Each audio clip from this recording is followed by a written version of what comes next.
अस्सलाम वालेकुम jobs and info network में खुशामदीद। आज की इस वीडियो में हम बात करेंगे कि नेशनल बैंक ऑफ पाकिस्तान में कौन सी जॉब्स की अनाउंसमेंट हुई है और आपने उन पर कैसे अप्लाई करना है, कौन कौन अप्लाई कर सकता है। ईच एंड एवरीथिंग आपको इस वीडियो में बताया जाएगा। अप्लाई करने के लिए हमने इनकी ऑफिशियल वेबसाइट और फॉर्म वगैरह ओपन किया हुआ है, जहाँ से आपने अपनी सारी इन्फॉर्मेशन वगैरह फिल करके एंड पर सबमिट करना है। तो आपको वन बाय वन बताया जाएगा कि किस फील्ड में आपने क्या क्या एहतियातन लिखना है। तो वीडियो शुरू करने से पहले आपसे एक छोटी सी गुजारिश है कि पहले आप ये हमारा चैनल सब्सक्राइब कर दें, ताकि ऐसी मालूमाती वीडियोस आपको डेली बेसिस पर हमारे चैनल के ज़रिए मिलती रहे। और मज़ीद इसी वीडियो के डिस्क्रिप्शन में दिए गए हमारे व्हाट्सएप चैनल को भी ज्वाइन कर लें। तो चलते हैं, वीडियो का बाकायदा आगाज़ करते हैं। तो सीट का नाम है इस्लामिक बैंकिंग ऑफिसर। तो आपको मालूम होना चाहिए कि ये जो नेशनल बैंक ऑफ पाकिस्तान है, ये पाकिस्तान का एक गवर्नमेंट का बैंक है, कोई प्राइवेट बैंक नहीं है। तो हमसे काफ़ी कैंडिडेट्स हैं जो ये सवाल पूछते हैं कि ये बैंक जो है ये प्राइवेट है या सरकारी है। ये दो बैंक जो है ना, एक नेशनल बैंक हो गया और एक बैंक ऑफ पंजाब, ये दोनों सरकारी बैंक है। इसमें मतलब कोई शक शुबा नहीं है। तो दूसरा ये कि इसके लिए एजुकेशन जो है रिक्वायर्ड वो कौन सी, मतलब इस पे कितनी एजुकेशन वाला अप्लाई कर सकता है। तो अगर आपने 14 ईयर्स ऑफ एजुकेशन आपने की हुई है, मतलब आपकी अगर बीए है, बीएससी है या बीकॉम वगैरह है, तो आप इस पे अप्लाई कर सकते हैं। तो फर्स्ट पॉइंट में वाज़ह लिखा हुआ है कि minimum graduation or equivalent from a local or international university college institute recognised by HEC of Pakistan. मतलब ग्रेजुएशन क्या होती है, अगर आपने 14 ईयर्स ऑफ एजुकेशन की हुई है, जिसमें बीए या बीकॉम या बीएससी वगैरह आ जाती है, तो आप अप्लाई कर सकते हैं फिर। ठीक है। तो अगर आपका मास्टर डिग्री है तो फिर आपको प्रेफरेंस दी जाएगी। ठीक है ना। तो ये आपके लिए एक प्लस पॉइंट होगा। दूसरा, ये जो एज है इसके लिए वो मैक्सिमम आपकी 28 साल तक हो सकती है, इससे ज़्यादा नहीं होनी चाहिए। और वो भी कब तक, जब आप एप्लीकेशन सबमिट कर रहे होंगे उस वक्त आपकी 28 साल या इससे कम एज होनी चाहिए। तो एक्सपीरियंस में उन्होंने लिखा हुआ है कि अगर आपका 1 साल का एक्सपीरियंस है बैंकिंग में तो आपको तरजीह दी जाएगी। बसूरत दीगर fresh graduates are also encourage to apply. तो सिंपल मतलब यही है कि अगर आपका मतलब एक्सपीरियंस है तो आपको तरजीह दी जाएगी। अगर आपका एक्सपीरियंस नहीं भी है तो भी आप अप्लाई कर सकते हैं, आप मतलब काउंट होंगे अप्लाई लिस्ट में। तो नीचे इनके ये कुछ पॉइंट्स होते हैं, ये आप खुद रीड कर लेंगे क्योंकि काफ़ी लंबे चौड़े पॉइंट्स हैं। अभी अगर आपको पढ़ के सुनाएंगे तो काफ़ी टाइम जो है लग जाएगा। अब नीचे जो है मज़ीद क्या लिखा हुआ है उन्होंने, तो इस पे अप्लाई करने की लास्ट डेट जो है वो 3 जून 2026 है। आपने उस डेट से पहले पहले या उस डेट तक अप्लाई कर लेना है।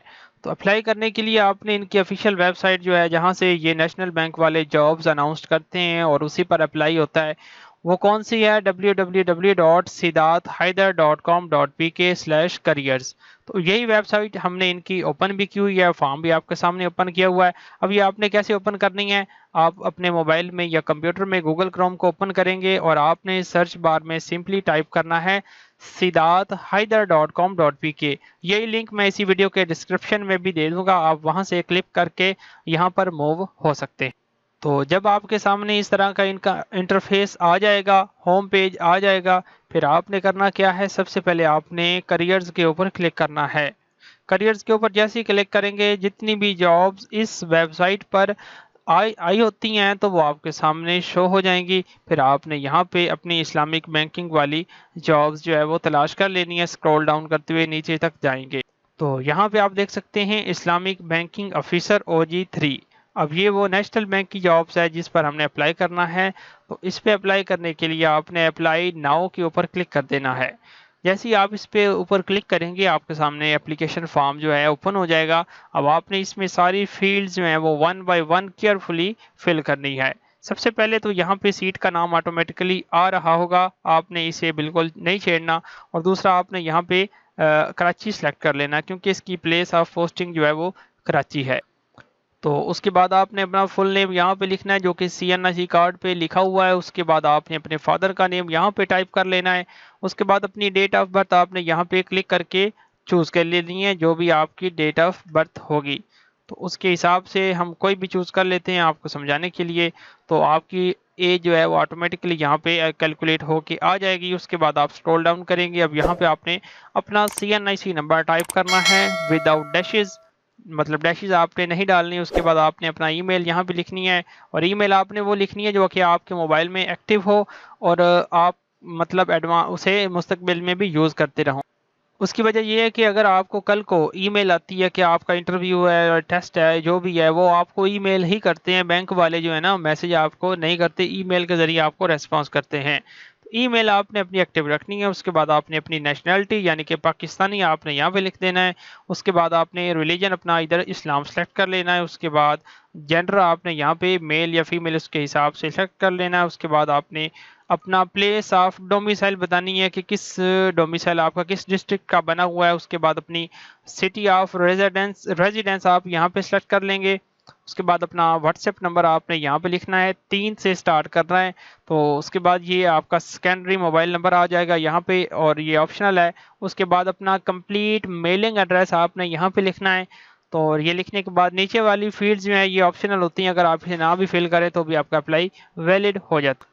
तो ये करने के बाद आप थोड़ा सा स्क्रॉल डाउन करेंगे। अब यहाँ पे आपने अपनी एकेडमिक यानी कि क्वालिफिकेशन की इंफॉर्मेशन देनी होती है।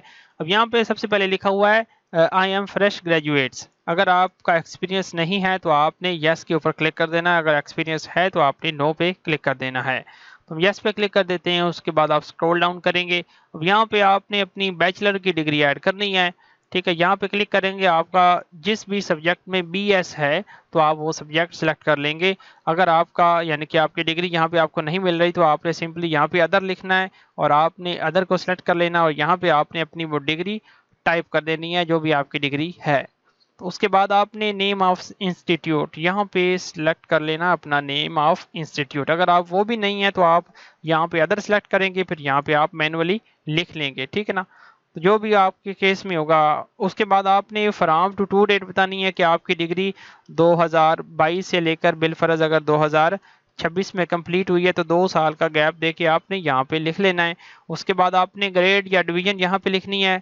उसके बाद आपका अगर मास्टर है बैचलर के बाद, यानी कि अगर आपने बीए की डिग्री ऐड की है तो उसके बाद आपका मास्टर भी है तो मास्टर की डिटेल आपने यहाँ पे बता देनी है जैसा कि आपने ऊपर बैचलर की बताई है। तो ये करने के बाद आप स्क्रॉल डाउन करेंगे। अब नीचे आपने अपना एक्सपीरियंस ऐड करना है अगर आपका एक्सपीरियंस है। तो अगर आपका एक्सपीरियंस नहीं भी है तो आप इसे बिल्कुल खाली भी छोड़ सकते हैं, क्योंकि ये फील्ड ज़रूरी नहीं है।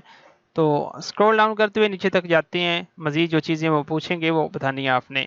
यहाँ पे वो पूछ रहे हैं कि do you have any disability, मतलब अगर आपको कोई माजूरी है तो आप यस कर देंगे, अगर नहीं है तो आपने नो के ऊपर क्लिक कर देना है। उसके बाद आपने इसे यस पे क्लिक करना है। ठीक है, अब यहाँ पे आपने क्या करना है, अपनी सीवी जो है वो आपने अपलोड करनी है, और वो भी प्रोफेशनल लेवल की सीवी होनी चाहिए, क्योंकि काफ़ी कैंडिडेट्स जो हैं एटीएस फॉर्म की सीवी अपलोड कर देती हैं, वो एक्सेप्टेड नहीं होती और वो रिक्रूटर को मतलब अट्रैक्ट नहीं करती।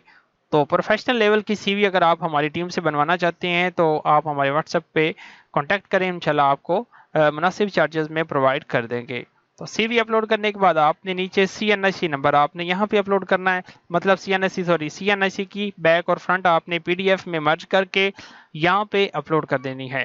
तो ये करने के बाद आप स्क्रॉल डाउन करेंगे। अब आपने यहाँ पे अपनी एजुकेशनल डिग्रीज जो हैं वो अपलोड करनी है।